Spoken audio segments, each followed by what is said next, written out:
Hello, I'm Rhys Madigan. I'm the director, writer, and I star as Richard White in the sequel to The Wonders of Alice, The Wonders of the Looking Glass, a film that we actually managed to release in the horrible year of 2020, funny enough. So, yeah, we actually managed to get a feature film released during the pandemic. So, happy days. Before I talk about the film, I just want to look at this lovely beginning. I love this haunting intro that we started off with. This very dark, like slowly suspenseful build up to to the movie. Here, I just love this. It's so good. Such a beautiful opening and so haunting as well. Okay, so the Wonders of the Looking Glass. I suppose I better go straight into the beginning of it. It was an idea that making a sequel to The Wonders of Alice would be a fantastic idea. And the first film was very successful. It done very well on YouTube. People loved it. People watched it. It was great. And so, because the reception was so massively positive, the idea was, of course, to go ahead and make a sequel to the movie.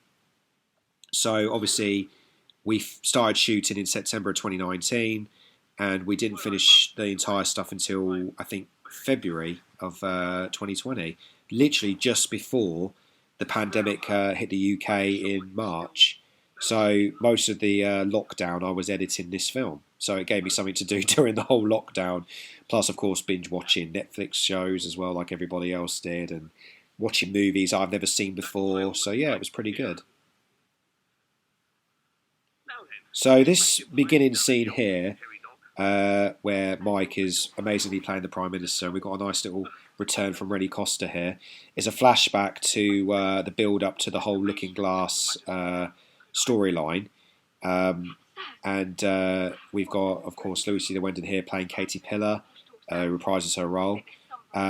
It's kind of good that we've got a mix of old and new characters at the very beginning of the first film, and also show a bit of background of this glass, of why it was so important to the characters and everything like that. But the sequel, the idea for the sequel was like, originally there were two ideas I had. We had either a storyline about Alice's niece that goes into Wonderland, or we tell the story about Alice going back in and try and conclude the entire film. And of course, this beginning part really adds a bit of comedy to it. Rennie's great fake heart attack moment.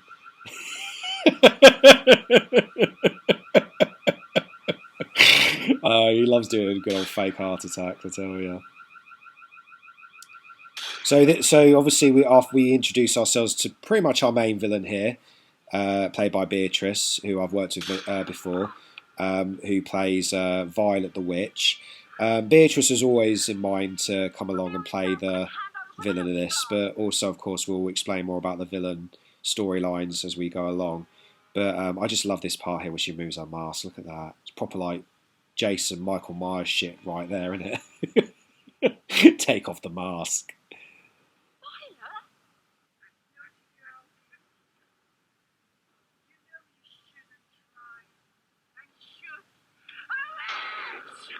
Lovely little moment there of colour and black and white flashes there that I added there. But obviously the flashback had to be in black and white. I thought, the flashbacks seem to work better in black and white rather than colour. Unless, of course, they're done in the right way.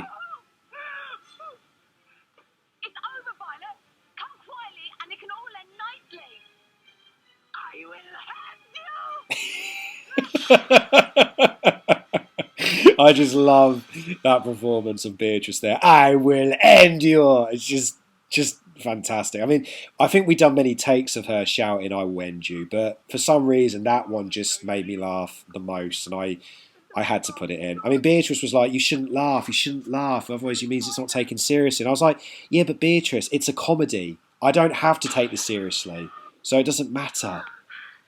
And here we go straight right into the present day, where we finally see Alice, played again by Serena Khan. Sorry, I got to say Serena. That's her stage name now. Serena Khan. I've got to say that now instead of the other name.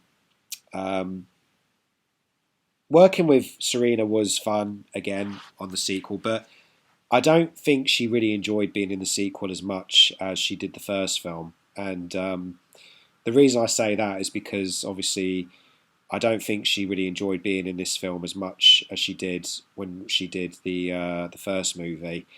I don't know if I caught her a bad time or anything like that, or she probably didn't want to do it. But yeah, this she said that to me that this was definitely going to be the last time that she was going to be playing Alice. So we had to agree on that, which was fine. So that's why we concluded everything in this movie.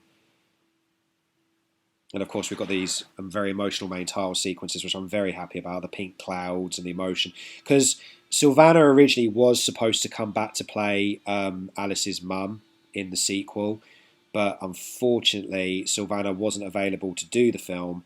And then she admitted to me later on that she actually didn't want to come back to do it because she's not really an actor. She prefers being an extra actor where she doesn't have any dialogue, no script or anything.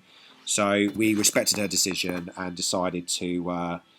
Well, I mean, it was always our intention to kill her off, but she was meant to come back as a ghost. But unfortunately, we just decided to cut her out immediately, like the entire film. So it was sad, but it had to be done. But she did support the sequel, and she let us use her house again for the filming, which was nice. So that was good.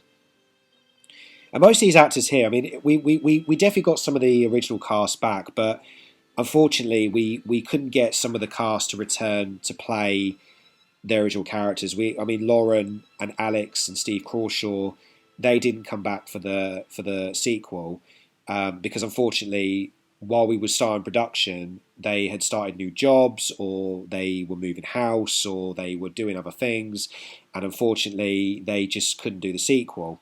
And it was a shame because the ideas I had for those characters to come back, I had some like really good storylines that would have been amazing, I think, for the sequel. But unfortunately, they didn't want to come back and do the film, so it never happened. So instead, we managed to bring in some new characters, and that's always the good thing about like when old characters don't come back is that you can bring in some new, fresh characters, and mix up with the old characters, and obviously put them all together, and see what new chemistries lie in and stuff. And I got to say the cast in this was incredible, like the new mix of new characters and old characters. So I was very happy with the cast that we had for the sequel.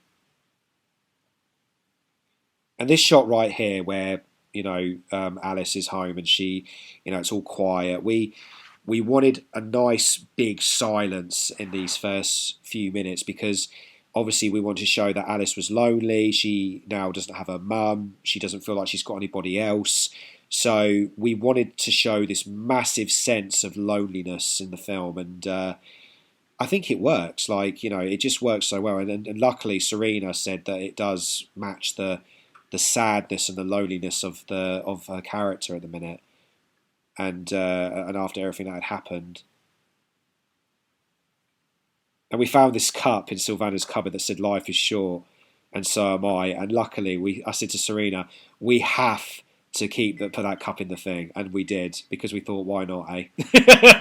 Because compared to how tall Serena is to me, she is quite short. So we thought, why not? Let's keep it in like that, and also the life is short thing. It adds to the story of loss, and that's what we focused on with this film because the first movie was about running away from things that you can't run away from. You have to confront your fears. And the next one was about loss, and this was what the film is all about. So we focus more on that in this film. I just love Serena's socks there. Look at those socks. So colourful and crazy. It was funny because I said to her, look, obviously you're going to have to take your shoes off when you put your feet up on the sofa. And obviously she did. And then all of a sudden we looked, I mean, look there, right there. I mean, look at them. It's just... I just said to her, I said, you have got the most craziest socks ever. I just loved them. It was just so funny. And so I said, it's fine. Let's just get. And then what Serena done was she pulled the blanket up, and I said, let's get a shot of those socks, and we did. So we got them there in the scene where the character steals the glass. So I just thought that was really funny. And now we have the most other suspenseful moment in the film is that Richard has come back. And so the rabbit onesie, I suppose I better talk about that.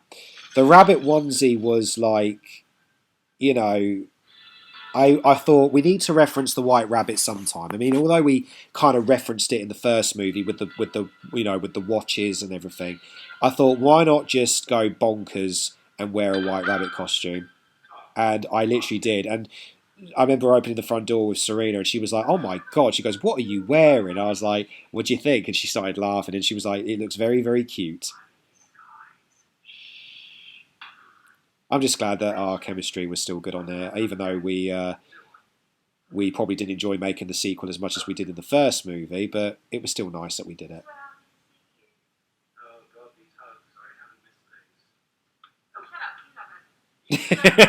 Yeah, do you know what? There was a lot of like ad libbing slapping on this film, like a lot of like slapping the chest, slapping the arm. She did a lot of slapping actually. I'm surprised I didn't come out with bruises because literally I just had like slap, slap, slap, slap all over the place.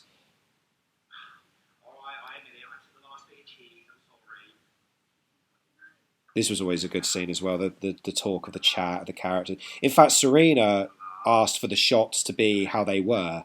She was like, "Do you mind if we do some shots how they look so I could put them for my showreel?" And I was like, "Yeah, of course." So we added the shots how she positioned the camera, and I done it, and and the editing looks pretty good here. Richard's very odd affection there of saying, "I'm very sorry to hear that your mother has died." But again, it's his character not trying to show much affection. He's basically trying to show that he still cares, but But again, there's a bit of like cheekiness here that he's managed to break into the house to steal the glass in the first place when he wanted to do it from Alice's back. So really, he's a bit of a dick in this sequel.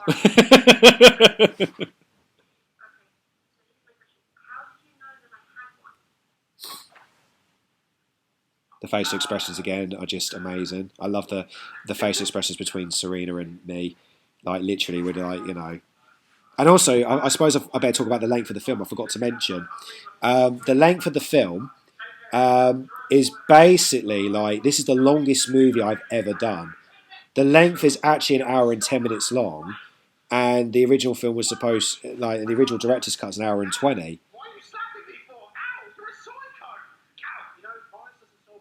Again, more slapping. I told you. She just wouldn't stop slapping me, this girl. She was obsessed with hitting me.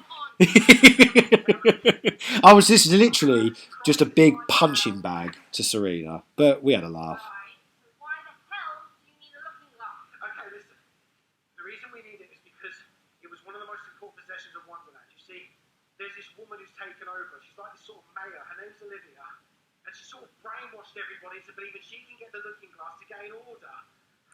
I've got to say, I do quite enjoy the performances here between the two. And the pin down was really quite funny. I mean, how she managed to pin down as someone as big as me, I have no idea. But Serena is actually quite strong, I'm not going to lie.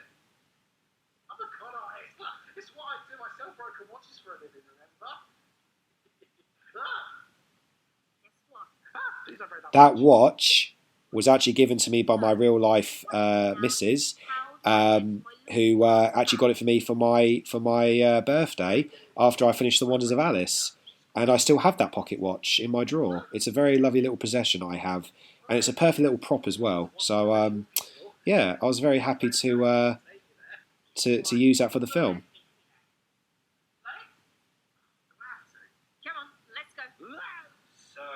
And I'm back to my normal clothes. I just love that sort of transition that I've gone from rabbit onesie to normal clothes. It's just brilliant. But yeah, I cut out 10 minutes of footage from this film because there was a lot of scenes that did kind of drag. Like that scene, for example, where Serena pins me down, that was actually longer. And there's other scenes as well that kind of get chopped quite a bit as well, to kind of keep the film going faster. Or some of the shots didn't make it very well because they didn't look good, but I just keep them in the director's cut anyway. But the YouTube cut, I have to try and pace it more better. But yeah, this is the biggest movie I've ever made, an hour and 10 minutes. It's quite incredible. I'm actually quite happy with that.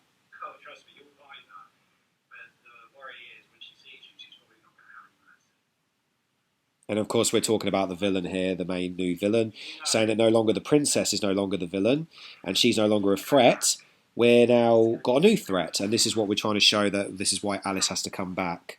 And I love this shot here where we're just like looking our eyes together. We just look very locked into each other. That was ad libbed as well, the pulling the hat thing. We did a lot of great ad libbing in this. I mean, that's what makes the chemistry great between us two, was that we did a lot of ad libbing. I really liked it. So it's great that we're very comfortable enough to actually ad lib the whole thing. And I love this little transition there. You open the door, we don't see how we get to Wonderland again, and it goes straight into the new character of Ginger, played by the amazing Artie Shah. Now, Artie was an actress who I have wanted to work with for quite a while. We got in touch while she was in university, and coincidentally, she knows Alex Johnstone as well. She actually went to university with her. But me and Artie, we just we met, we clicked, we got on really well, and I told her about this role of the fortune teller, and she was very happy to take it on board. And the giant hat that she's wearing, that sort of Fantasia-looking hat, that's actually my prop I brought when I was in lockdown, because I really wanted to get a magician's Fantasia hat. So I got that, and I said to Artie, "Do you mind wearing this hat?" She wears the hat. There's like a little crystal ball that she has, that's also mine as well. And those rings that you can see on her fingers, those are little plastic jewel rings that are also mine, that I, for some reason, have as a prop. And so literally, Artie's just covered in my props. Literally, like she's wearing my hat, the rings, and she's got the crystal ball. And Artie was fantastic. I loved working with Artie. I mean, she is just a brilliant actress. She now lives in Manchester or Preston. I think it's Manchester. Sorry, she lives in Manchester, and she did live in London, but now she is back in there in Manchester. And I really hope that we do get to work with each other again, because I really enjoyed working with her. She was just such a fun person to work with. So many great fun vibes and such a laugh, and just such a talented actress as well. And of course, here's the best duo, I guess, in the film, along with Alice and me, which is Hattington and Michael Hare. Of course, these two had to come back. Charlie giving out his fantastic Tourette's performance, and of course, Sammy playing his very hilarious, creepy character of Michael Hare. I absolutely love these two. These two worked so well together, playing the role of Hare and Hattington. And in the sequel, it was like, what was their storyline going to be?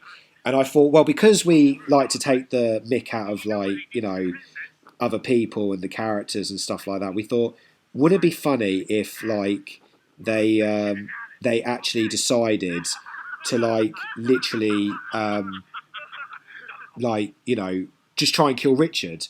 And that's their storyline. Oh, we're just going to try and kill Richard again, and Michael Hare's still going to try and marry Alice, and it just carries on, and it's like, so cliched, because they want revenge on the characters. But we thought, why not? Let's just make it funny and cliched. Let them go after the main characters. And I absolutely love this shot here between Artie, me, and Serena, where my head was just in between the trees. It just looks so funny.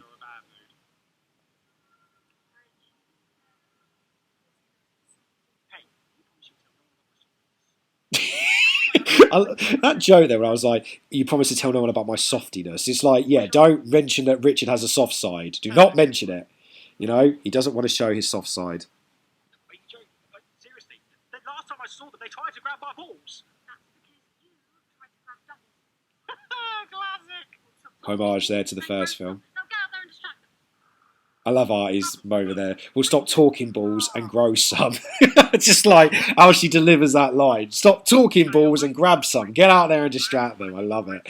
It's like the shot there and everything. It's just great. We had such a good time working on that scene, I think. It was great.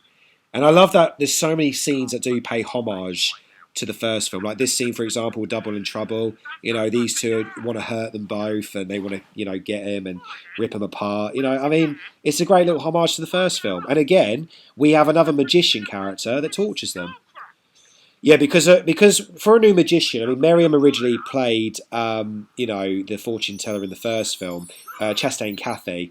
But the reason that we replaced her with well, I don't want to say replace, but maybe chose to use Artie instead, was because I wanted to see what Artie can bring to the table and bring some new freshness to the character, and and the fact that she's also Chastain Cathy's niece, it was nice that we linked them together, and it was nice that we kind of, brought Artie in to do the role.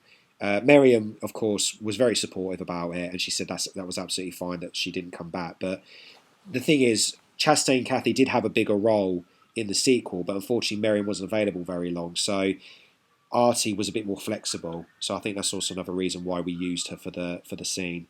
But Artie was fantastic to do it. And by the way, those vomit sound effects that we used earlier, those weren't actually like no one throwing up. That was actually sound effects, I promise you. Because otherwise, if we actually made our actors sick, we would probably get done for that. Unless, of course, the actor wanted to throw up. That's a different story. And here's another show sign that, Richard White is showing again another careness for Alice. But again, it's showing again about, like, loneliness and friendship and family time, and, the chemistry between the characters, It just shows that Richard is trying to, like, hide his soft side. And, of course, we have another great moment with these guys. I love this scene between these two characters.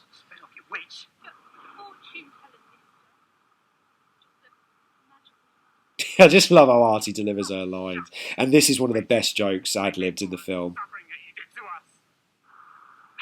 What exactly is it that I did?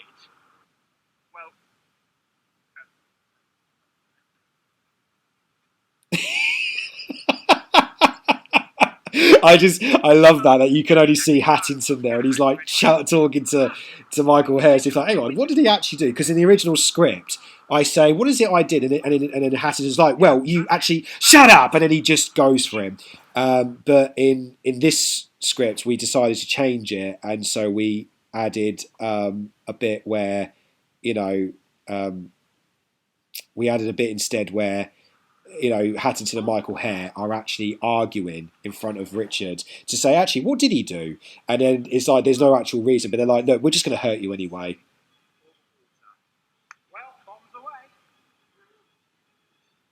This was a little great moment here. The scene we shot there, those arches of the tunnel, that was coincidentally, that was at Arnos Grove. And we actually did the tunnel that we used there was amazing to shoot. It kind of had a sort of labyrinth feel to it, so we used that for the shoots of Arnos Grove. It was amazing to use. Ah, yes, and here come the main villains: Charlotte, who plays Olivia, and Maria, who plays Bailey. And honestly, I love working with Charlotte Campbell. She is one of my favourite actresses I've ever worked with. She brings everything to her role and gives everything to whatever I say to her. I say, look, this is the character, this is what you got to play. And Charlotte just delivers no matter what she plays. I mean, Charlotte is actually, honestly, one of my best friends and one of my favourite people I've worked with. And when she delivers her role, she's incredible. Maria does a fantastic job playing Bailey, who is also another good friend of mine. And these shots here where Charlotte's just bullying her, just brings such a funny role to the chemistry of these two. Again, another good chemistry duo. And there's Ryan McGregor playing Barry, who done another fantastic job. Ryan's always a great guy to work with. The dialogue as well that Shah delivers with the lines is fantastic. And Bailey, who is played by Maria, I said for her character, she's got to be quite annoyed and quite miserable looking and sarcastic. And Charlotte's character is more like, very active and very, vicious and, But what I love as well about the villain of Charlotte's character is that we wanted to make her very different from Alex's character, who, of course, was the princess. So in my writing of the character of the villain, I had to make sure that the characters were very different. So because Alex's villain was more sort of manipulative and angry and sly and, very violent. While, you've got Charlotte's character who's more sort of polite and more sort of thinks and uses her mouth more and only becomes violent when interrogated, and also doesn't really have a bad history. But, we have to show that her character is more sort of, polite and happy and very different from the princess villain as well. I mean, Charlotte and Alex, they were both fantastic actresses, and I can't say who plays a villain better than who, but honestly, they both played their villains very uniquely in their own way. So I can't say who's better than who because I don't do that. Everyone plays their roles uniquely in their own way. Like Serena plays Alice fantastically in her own way. Charlotte plays Olivia fantastically in her own way. Charlie, Sammy play their character. They all play their characters fantastically, all in their own way. There's no favourites. There's no anything. But anyway, but saying this, I just, this part here with Charlotte, she just gave it so well. And also, she also gives out such a puts in so much effort with the outfits as well, as you can see. Because obviously, I said to her, "Wear your most poshest looking clothes," and she wore like this, purple top, and I don't know if it's purple or pink, but she wore, the top she's wearing now, and also Maria's got like this jumper with flowers on, with a blue top underneath, and they have to look as kind of posh looking as possible. And they both just did a fantastic job. Like they honestly, the villains and the chemistry did such a great. It just all looks so good. All the actors did a fantastic job in this, and that's what I've got to say.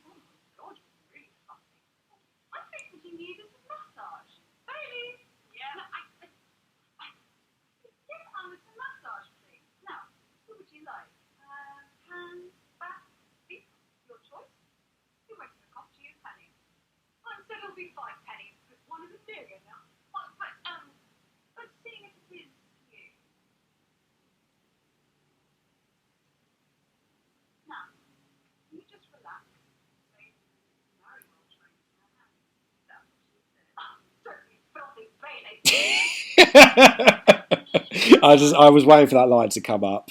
I just love that. Olivia's character's being all like trying to be as polite as possible, although she's actually quite rude. And you've got Bailey, who's like the opposite, and then you have Olivia just being like, "Don't be so filthy, God, what is wrong with you?" And the thing is with Maria and Charlotte is because they both have really good senses of humour. They both like dirty jokes and rude jokes and everything. So that when we were doing the jokes, we just could not stop laughing at the outtakes. Honestly, they were so good. And working with Lucy, I'm so glad that me and Lucy got to work together. Lucy is a wonderful person. I love working with Lucy.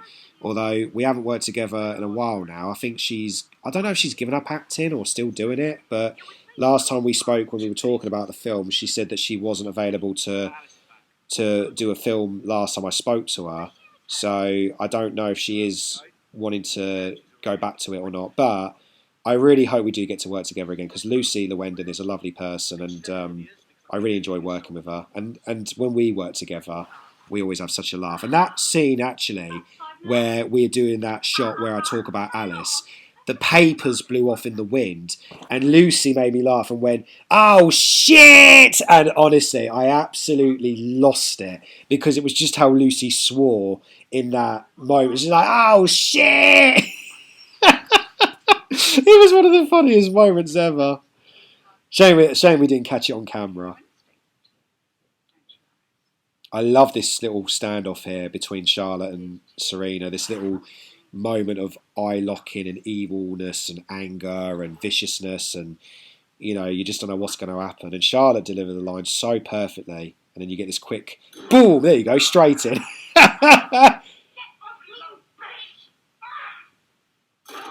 Oh, there you go, straight in. Punches always work. I love how casually Barry just walked in there and was like, "I'll just pick up Alice and take her away." Just love how, he didn't run in, he just saw, just walk in, just pick her up, take her off, see you later, bosh, done. I just love it. I just love it so much. It's just so funny.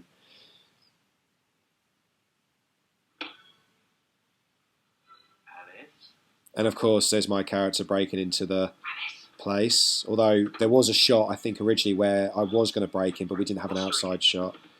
So we just kind of kept it from there. And this has got to be one of the funniest scenes we filmed. Charlotte and Maria coming over to my place to do the scene where Charlotte's character apparently has a crush on my character, which I thought was really funny. That bit there with the door, I always thought that was really funny, that the door's sliding back and my character's still hiding, but they can see him at full force. Oh, I just love it. But Charlotte's eyes here, like, this is what I loved about the performance, because her eyes are so locked onto my character that she's like a sort of like hypnotic snake, like, ooh, I've just found my prey, and now I'm going to slither and get the prey. Originally, there was a bit where I almost grabbed the glass off Charlotte's hand, but unfortunately she was too quick, so we never used it. And this shot here, like with her seducing me. Originally, there was a longer shot in the director's cut, but because of pacing, we had to cut it out, and it was quite long. But I love the stuff that I've kept here for the YouTube cut, because these are the funniest moments. Because she's all like, so tell me a bit about yourself and all this. And he's like really nervous and awkward. But I love doing these scenes that are awkward, because what makes awkward scenes funny is you come out with stuff that you never thought you'd ever say, and you slip of the tongue and stuff like that. And Charlotte really laid into this role really well. Like, she really got so into it.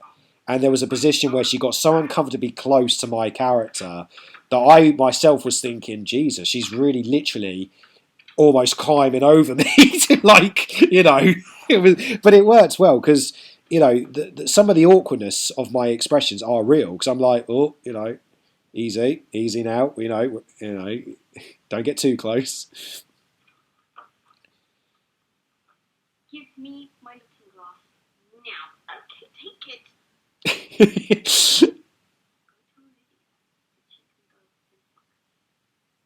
Strong words there, but do they work? But I just love Maria's expression of fear there, and this right here is another one of my favourite moments with Charlotte's acting. This is just the best part. As I said, Charlotte delivers.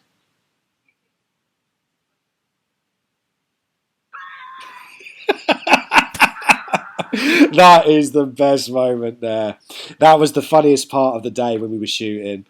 But also, what's so funny about the seduction scene as well is that in the original first Alice film, Alex's character, the princess, didn't like Richard.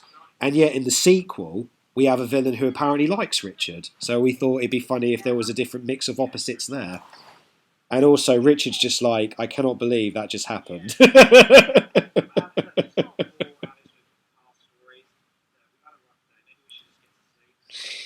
And now this moment here is so lovely between Lucy and Serena, because obviously we're concluding the whole Alice story. This is revealed that there was something between Richard and Katie Pillar, because they were showing the little backstory that these two did have a little thing together. They were in a relationship, but unfortunately Katie Pillar decided to choose her career. But since then, luckily, we're showing here that the two characters still stayed friends, and they still stayed really close. And you can tell that there is still something there between the two characters, but they just don't show it that well, And we just thought it'd be really funny that we had that between, Katie and Richard. Because obviously Richard's character, obviously he wasn't a con artist all his life. He was a character who did want to settle down. But then obviously because he didn't have any luck with Katie Pillar and the relationship failed, in his mind he's thinking, well, maybe I was just better off alone. And I think also that's another reason why he's scared to be close to Alice, because he is also scared of losing her. He's not in love with her, but he's scared of losing her as a friend, losing her as like a sister. And, that's the story there. And then obviously we got this moment here with Alice talking about her backstory, about her mum, saying that she misses her mum and it's hard for her that she's lost her mum. So in a way, Richard and Alice's backstories are quite similar. And it's no wonder why they have connected in the films, because this is showing that the two characters do have kind of tragic backstories or sad backstories, and now they've reunited because of that. And it's also mostly because of loneliness as well. There's a huge sign that loneliness is in this film, and that you do need people around you, and you need to stick together, and that you only live once, and you need to have people around you, and that is basically what we have here at this entire story. And Lucy and Serena delivered this scene really, really well.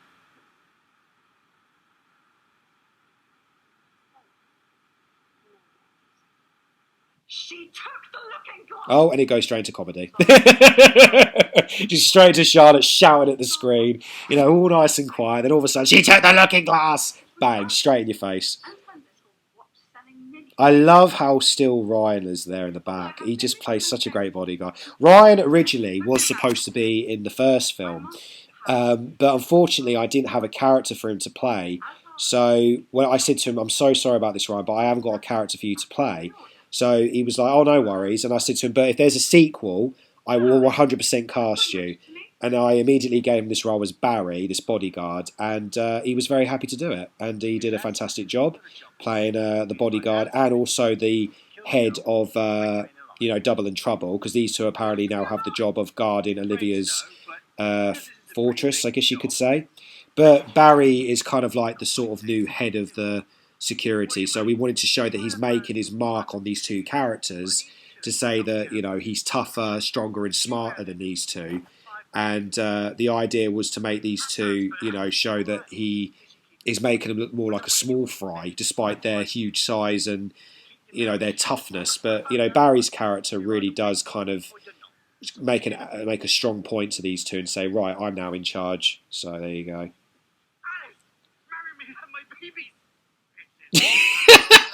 I just love how Sammy just delivered that line. Marry me and have my babies. Wow, that was quick. And here we have two of the new awesome new characters, the Red Robins, played by Ori and Matty. And, these two were cast straight away for the film to play the Red Robins. But unfortunately, we did have a third member we were supposed to cast. And originally we had Hamish as the third member, but unfortunately he couldn't do it because of personal family problems. Then we had a couple of actresses who were supposed to do the roles, but unfortunately one of them decided not to do it. The other one decided to say she was going to do it, but then didn't contact me. Then we had someone else saying they wanted to do it, but then they couldn't be bothered. So we had a lot of really unreliable, unprofessional actresses who said they really wanted to have showreel material, wanted to be part of the film, but they didn't do it, and they messed us about. So unfortunately, we didn't get a chance to do have a third member at all. So I just said, you know what, screw it. Let's just have Ori and Matty play these roles, and that's it. Let's have two Red Robins, not three. And it worked very well. Ori and Serena did the lines amazingly. Matty did a fantastic job playing Astrid, and my character, my character had to have a character to bond with, especially, and me and Matty's, characters. I thought it was pretty good that we started bonding for this like little bromance thing going on, and it worked amazingly well because me and Matty's characters are complete opposites. Because my character, is very different from the other two, and obviously there has to be differences there between the tough and the strong characters. And there you go. And I really loved working with Matty. Matty was just great to work like in these scenes and stuff. Like I just love the thing with the crossbow and and the training. And Richard's like intrigued to train, but he can't train because all his life is he's just a con artist.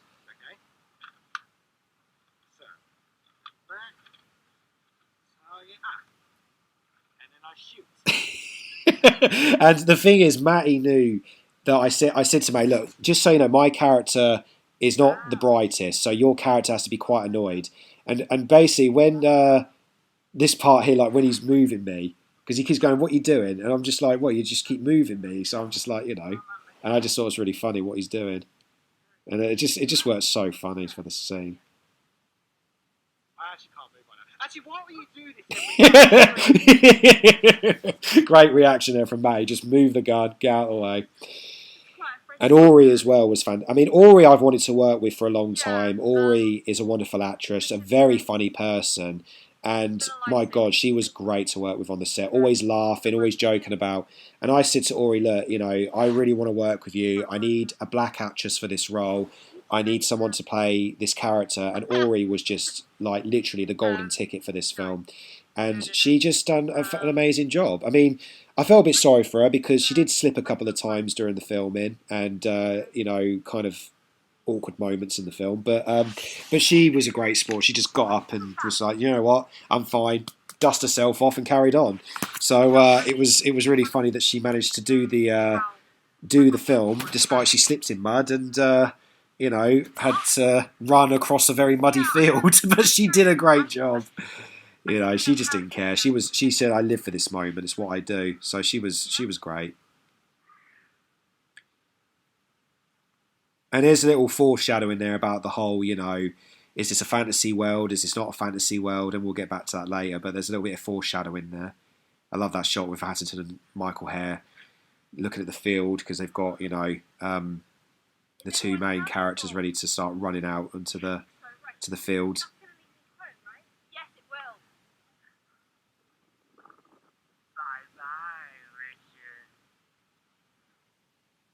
I just love the green screen explosions there. Always the best special effects. Oh, and there's Ori there. Yeah, and then you see the mark there where she slips before, where she slipped from behind. And there's like the fire effects like that we added. And I just love these two with their scenes. Elbowed him in the face. Not literally though, of course. And I just love that. Sammy adds those little moments there.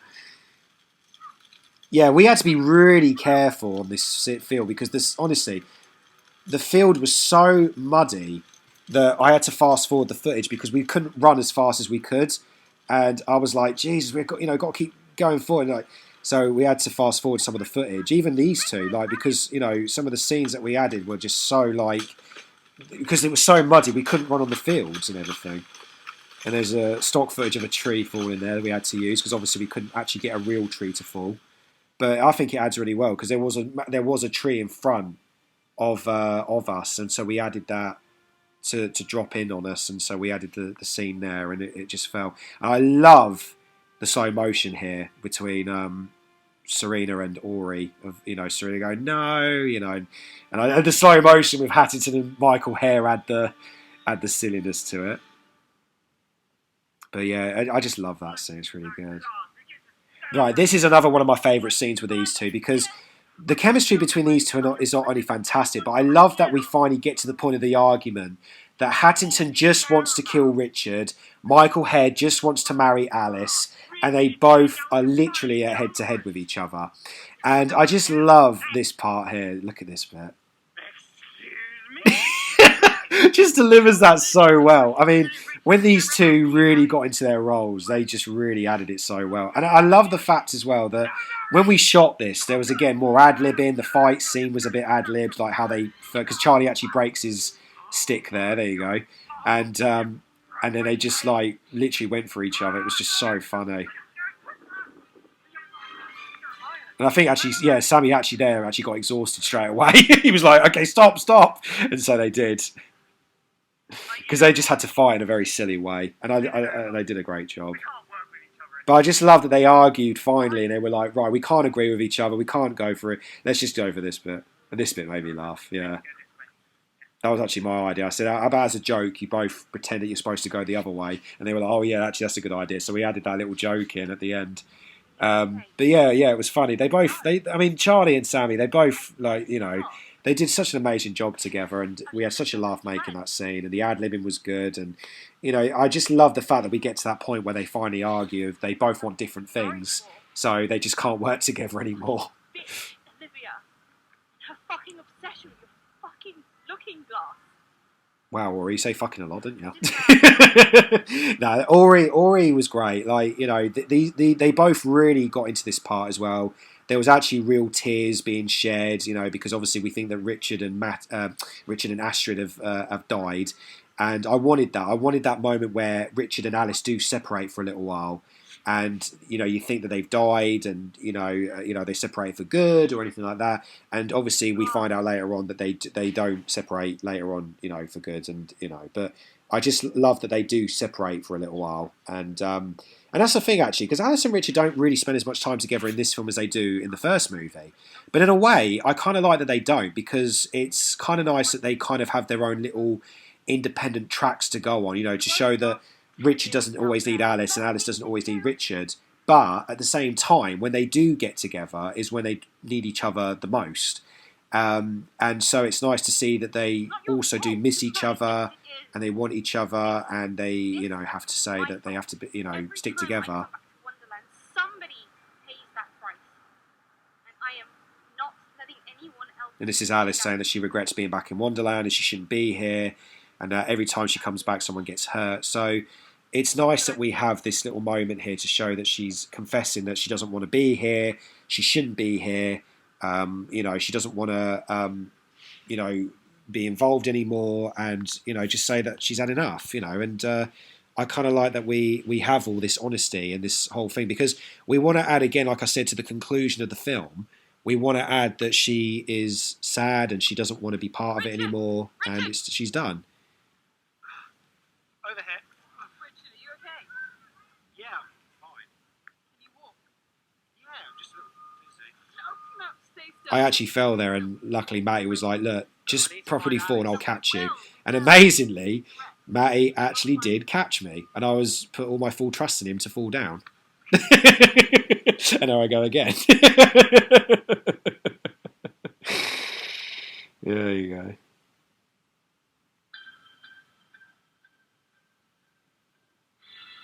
The old classic sneaking up behind kidnapping moment. A bit cliched there, but that was the only thing we could do, unfortunately, to add that Michael Hare has stolen Alice. And I love this scene as well between me and Matty. In fact, everybody else had finished shooting, so it was just me and Matty on this day. And we actually hung out for a good extra half an hour, I think, doing this scene, and it was really good. And we managed to have quite a good laugh making the scene and talking about the whole, scenario of stuff like that,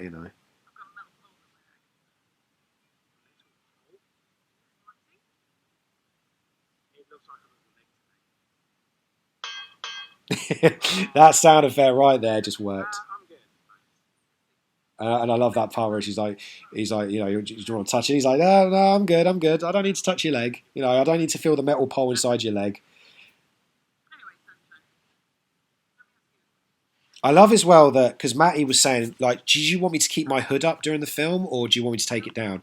And I said, nah, keep it up on some bits, but, you can keep it down on some other parts, to show, how tough this character was. And the thing is, Matty really, just looked like that certain character. Like, in the image I had in my brain, Astrid was this sort of very tough, strong character that, does look like a sort of like hoodie character you would see on the street with a crowbar or a baseball bat.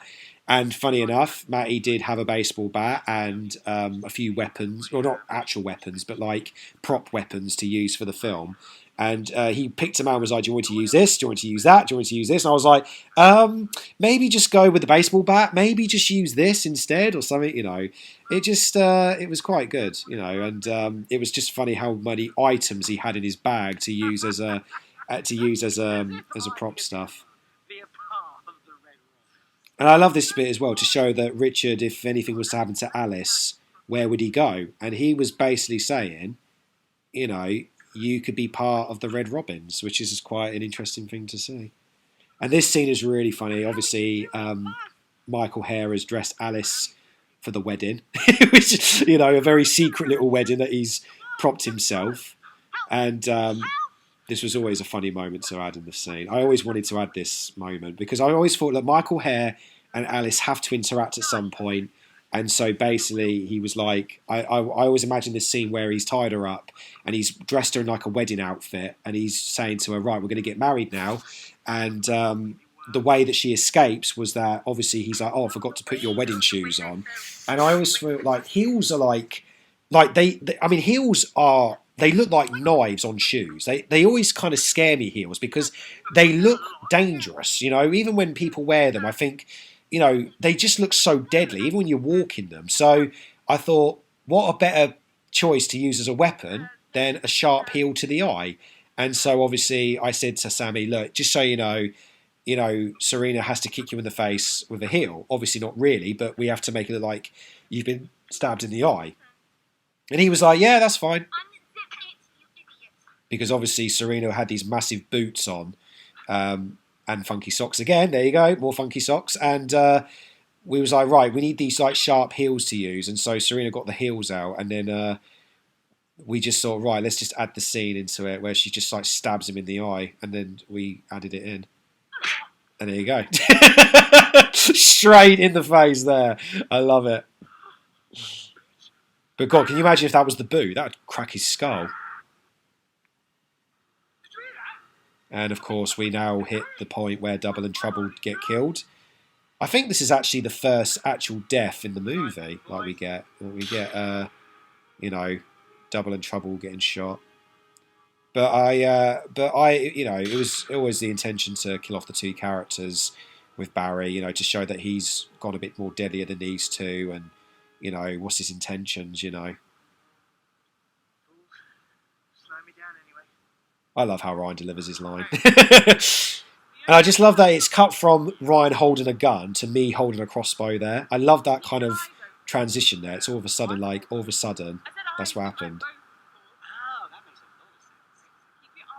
lot of sense. This scene here, there was more ad-libbing, because me and Matty were literally like ad-libbing funny jokes here where my character, where you know, his character's going, you know, aim, shoot and release, and my character was just like, please don't talk like that. And the next thing you know, we started ad-libbing all these like really rude jokes and stuff, and we thought, this is really funny. So we just literally carried it on and kept it from there. Do you know, I actually forgot literally that I say a woohoo this and a woohoo that. I don't even know why I said that. Little far track of the shot there. What the hell just happened? Oh, I wonder what I just hit. Well, you hit Hatterton's hat. You know, with that attitude, your face is going to stay like that. Do you know? I just love Matty's expressions. He just, honestly, we had such a great time shooting this. And this training scene that we added, this was a lot of fun to do.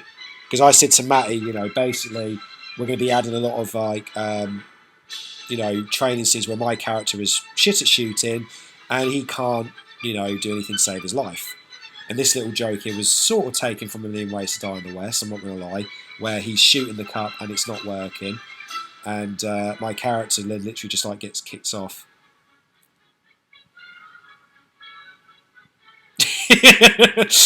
Now, when I was mouthing this, I was actually swearing. I was like, fuck this, fuck you, fuck this. And Matty just pissed himself, was like, that is just the funniest thing ever.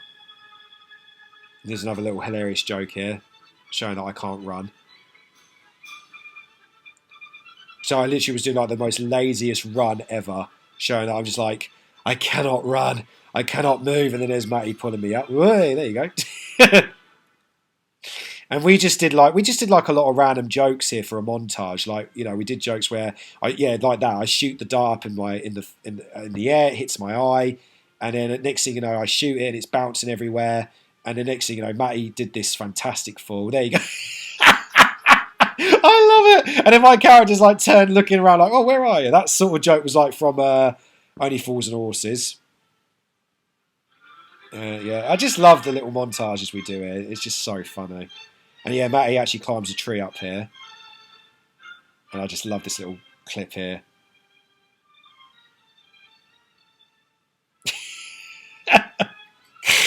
It's stuck in the tree.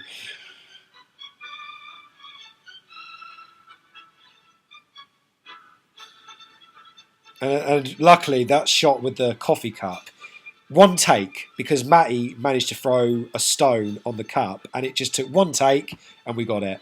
And I was like, yeah, we'll keep that, because I don't want to keep throwing stuff at the coffee cup and then ruining it all. So we just left it there.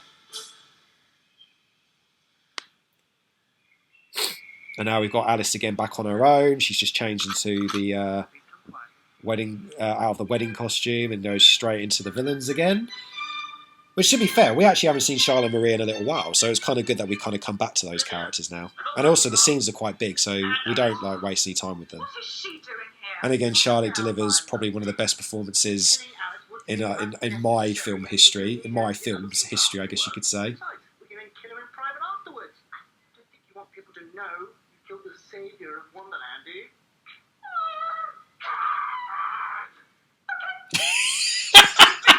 Again, just amazing.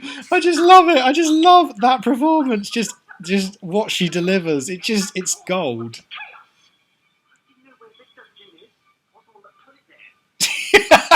And Ryan delivers that great joke, about the dungeon. And that's Ryan's last scene there. That was it. She punches him out. That's it. Just knocks him out. He's gone. See you, Ryan. You've done your job for the day. Now, this joke I really, really love. This whole Dick White joke thing because, obviously Dick is short for Richard. So we thought, wouldn't it be funny if she actually said Dick White and then we go on with the joke of the Dick joke.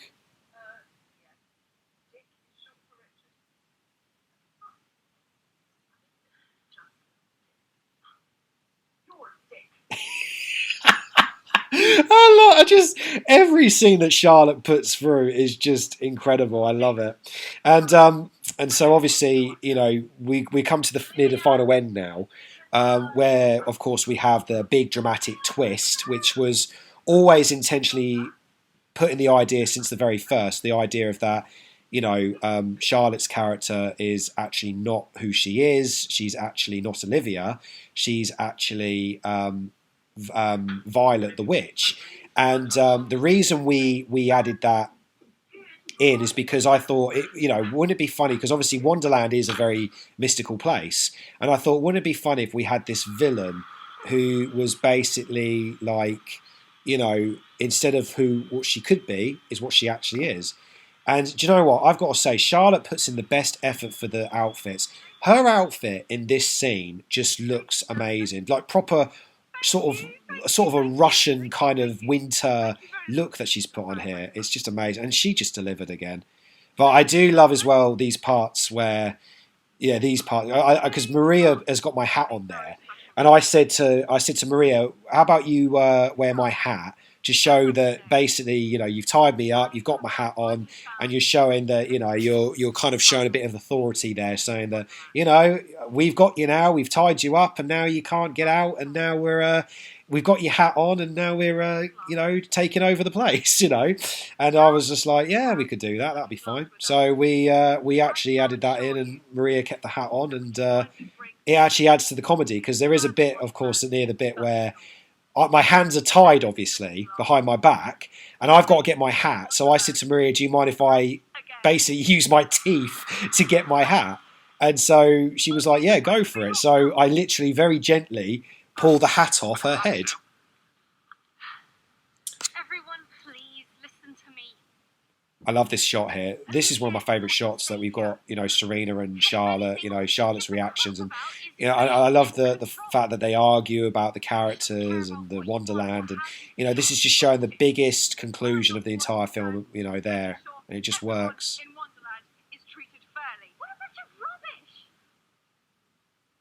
Can someone untie me while they're talking? I just like these little gap moments here. I'll give you a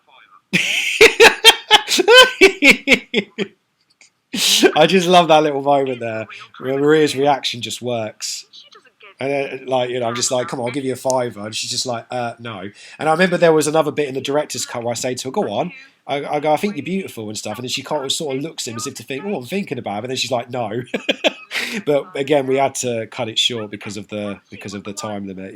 Couldn't over expand the joke as long as it should be.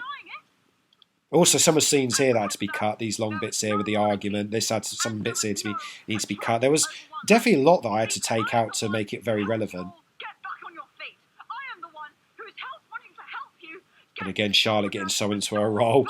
And this is what I'm saying. She just delivers so well. This girl, she just kills the princess and just decides to fuck off and leave us all to perish. Is that what you want?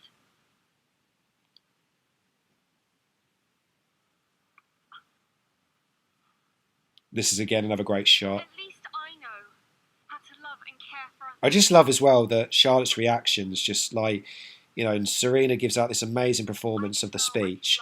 And the shot here just works so well. The whole close up and the look and the tone of it. I just think it like the shots here work so well. Kathy, so many of you. We actually shot this in a park where they did have this this bandstand at the thing, and luckily the bandstand was not in use, so we were able to use it for the shots, and it looks amazing. I think it works really well for the scene and gives a different kind of background. I mean, I tried to find as many different backgrounds as I could for Wonderland because I didn't want to use the same backgrounds over and over. I had to use some different ones, and so luckily we managed to get some nice like park scenes here and did the filming, and it worked really well. Anybody who's stupid enough to try anything, Alice will die. And of course, here comes now the big reveal. Bitch.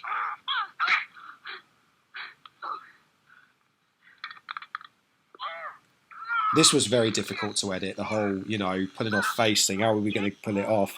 And amazingly, we managed to use a mask that my missus actually owns, which is a Jason mask. And then luckily, we cut straight to Beatrice, being sort of electrocuted because the spell's now come off. And now we finally have that. And there's a CGI crowd because we didn't have any extras. Oh, the wonders of budget filmmaking, zero budget filmmaking. But again, this performance from Beatrice is astonishing. The Witch of Wonderland. I love this part. And I love the shot here with the look when she puts the magnifying glass literally right in front of the camera. And you can't stop me. Right there. Don't move, bitch. So perfect. You could have killed me last time. You pathetic Katie. Beatrice just gives out like this performance right here is just incredible. I love it. I had this cat mask and I said to her, please put it on. And she does. Out of the bag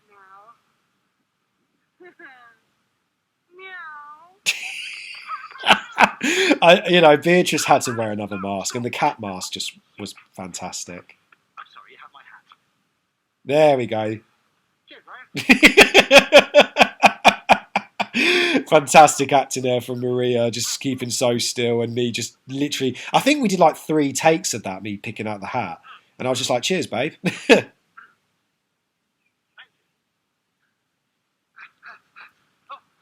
And at last, me and Charlie finally reunite and finally hog the entire show as always. Winner. You know what happens with villains in movies, right? They all end up dead. Damn you, Astrid!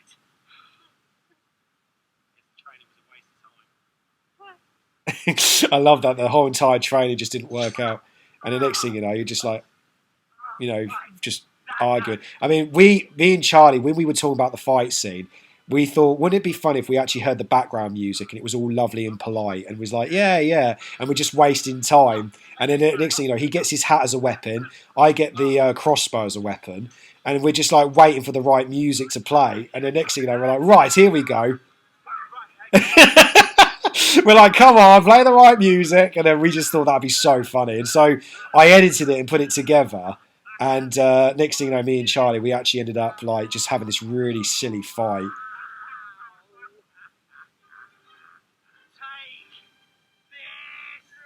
We just had such a laugh doing this like slow motion, exhausted fight. We're just like so knackered of fighting because we can't fight each other properly. So we're just that tired that we're weak of fighting.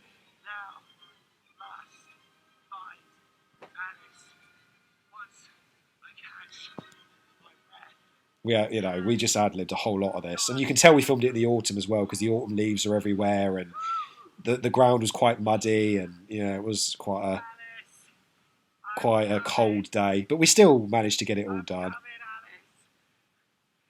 But to be honest, I love the colours in this film. I love that it was autumn because autumn's my favourite season, so I kind of love that we've got this like autumn vibe here. Anyway.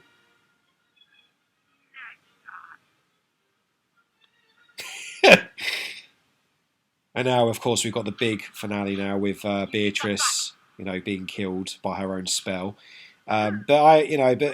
Filming this was a lot of fun. I mean, I know it was not as fun as making the first movie, but I really admire everybody for doing the film, and everyone was fantastic as always, and it was a fantastic sequel. I'm glad as well that people praised it for having more action scenes because they said that this film definitely had more action. This had definitely had more scenes going on for it, and like we managed to like make something incredible out of it, and so we did.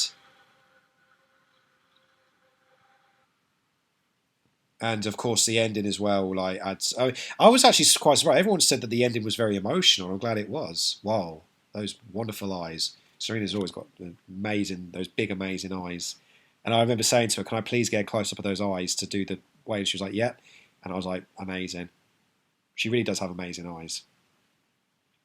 So yeah, we added like this conclusion to show that this whole thing has been in her imagination and that this wasn't real. This whole thing was all in her head, and she's been looking for people to be with and to hang out with and to see, and she made it all up in her head because she was that sad.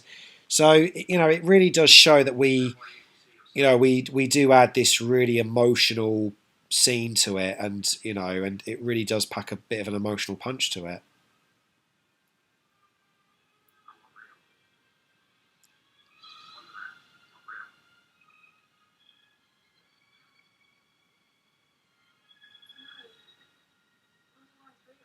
We went there last time.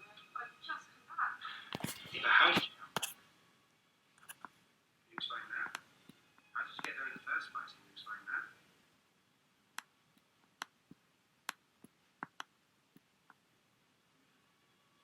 Every time you fall asleep and you close your I eyes, really did enjoy filming this with Serena, though. It was a really good little the moment first here. time you came, Really emotional, really powerful. why do you think you came back?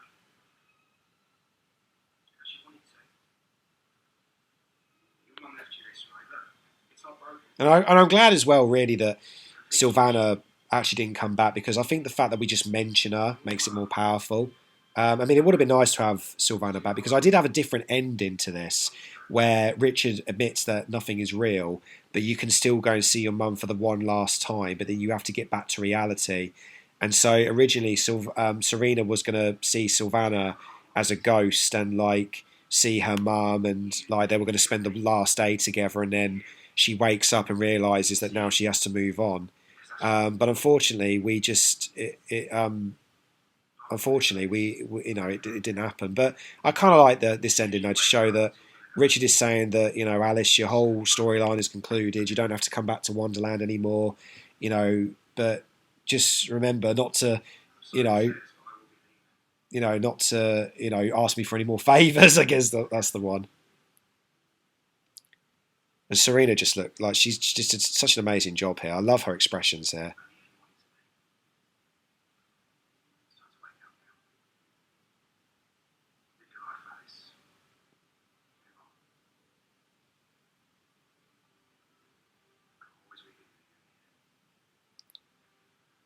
I don't know if that's where the heart is, but I think I just pointed at the other side of her heart, the opposite side. But I was just like, I'll just always be in there. And like the perfect ending there to have Richard close the door because that was like a symbol to say, right, the door's now closed. Don't ever open it again. Leave it closed. Move on. And I just like that. And now she's awake, and now she can move on, and she doesn't have to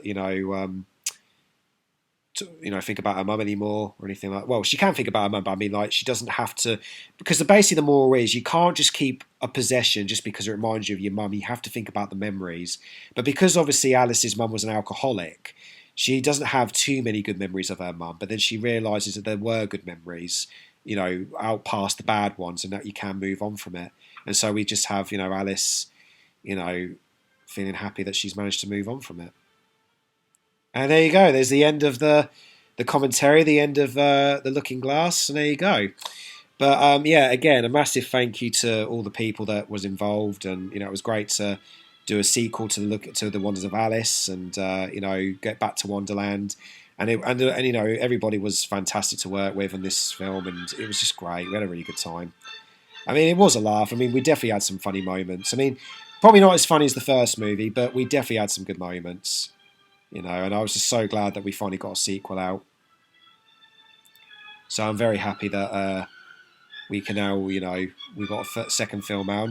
You know, I mean, even though this concludes Alice's story, who knows? There might be a third story. You know, we'll think about it, but who knows? But anyway, thanks for listening to the commentary, guys. Hope you enjoyed it, and there'll be hopefully more commentaries very soon.